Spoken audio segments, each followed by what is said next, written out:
Jason Plato, I'm not going to say any more. Welcome to the Dunlop Live Stand. Thank you very much. It's nice to be here.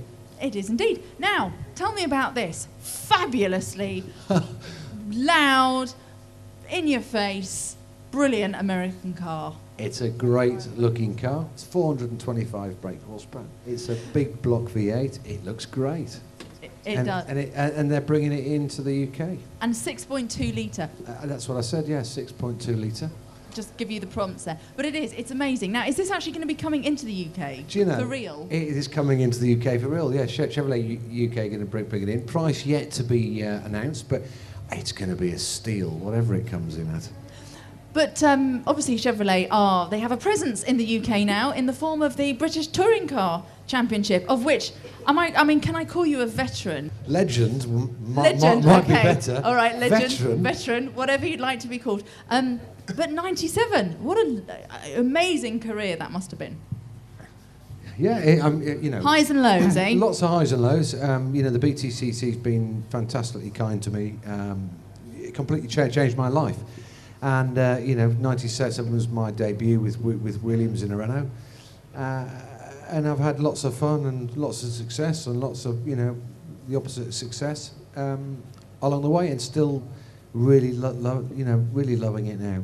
The competition is as tough as ever, and I think the championship is in quite good health at the moment. Because you made quite a daring move last year, didn't you? Because you got the little Corvette, that you got that, and we weren't sure if you were going to do the whole season, and it was race by race, very British. Do you mean our perfectly pitched PR that one. Machine? Yeah, that one. Yeah, we were in the Chevrolet Lassetti. Excuse me. The Chevrolet Lassetti last year, and you're right. I was on a multi-year deal with Seat, which would have seen me through to 2009 and 10, and of course they pulled out the championship, pulled out of motorsport, basically globally.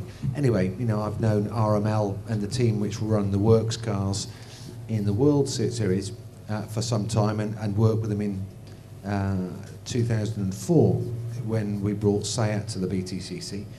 And we were just kind of kicking a few ideas around that. Should we have a go? Do we think the car's going to be competitive? Could we muster up a few quid to make it work?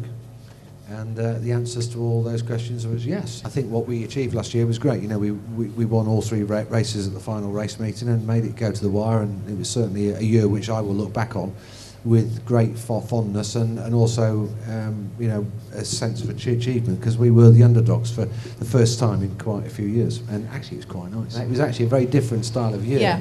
And without the pressures of driving from manufacturer, enabled me certainly to concentrate more on the driving and have a bit more time to work with the engineers. And I learned something from that the two do have to work hand in hand, and whilst there are commercial and PR pressures to perform, and do events like this over the course of the race weekend, we kind of learned that actually there is a big job to do, and that's to try and engineer the car and make it go quick, and the two need to fit together. One of the things the Touring Car Championship has always been known for is the fact that none of you are afraid for a little bit of argy-bargy. And, is it true, is it fair to say that within the paddock there's one or two small rivalries and, no love lost between a couple of you? I hate all the other drivers. You hate all of them? Well, all right then. To be honest, I don't have a lot of friendships on track.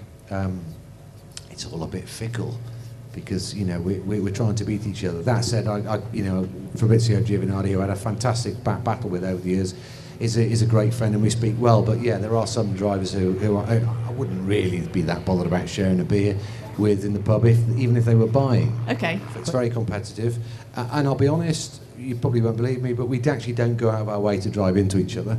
That just isn't the case. And the reason it happens with such regularity is the cars are so evenly matched. The races are sprint races. We only have 15 laps to actually get the job done, and any little mistake or gap which you can prise your nose into, you try and do. And that's what the fans, and that's what the spectators and the people that watch it on TV want. They want real racing, where it's not make believe. It's not a procession. It's a proper race. But let's go back to this weekend. This lovely car. You're driving it up the hill today. Are you here for the rest of the weekend? Sadly, I'm not. I'm off to Portugal in the morning for the World Touring Car. I've got some sponsors over there, Sir Silverline Tools, so we're going to give them a weekend. But it's refreshing to get to Goodwood because it always clashes. And again, well, in fact, this year the Festival of Speed hasn't clashed, but the revival does. Yeah. And I love Goodwood. It's a great event. We always get a super reception here. And you've been here then just for today. Have you got to see anything that's really special? See anyone who's caught your eye in a driver icon sort of way? I think I need to clarify that very quickly before I it's always get a into pleasure trouble. to see you, of Oh, course. thank you very much. Well, I saw Giacomo Agostini. Did you? I was very excited about that. To be honest, I've just seen Aaron Slater. I've not seen for years. It's always great to see him because he's, anyone on the bikes I have utmost respect for. But unfortunately, I think the timetable's been a little bit kind of up in the air today. A few things have happened, a few little incidents. So that's kind of messed our timing a bit. So after I've done this, I'm going to go for a bit of a mince round and see some friends and I can't get a beer anywhere because I'm driving. Otherwise, I would do. But I'm going to enjoy the rest of the day. And I think I'm doing one more drive in my Cruise, my Chevrolet Cruise, the race car. Oh, excellent stuff. Any idea what time that might be? I think circa for Alan. What time are we going in the race car? What time are we driving the race car?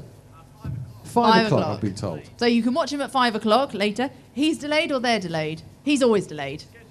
Schedule's delayed. Ah, right. Well, listen, Jason, thank you for joining us. We'll keep an eye on you up at the hill at 5 o'clock. Go and get ready. In fact, go and have your mince first. And my mince. We'd like to watch you mince out, in fact. Jason Plato. Thank you.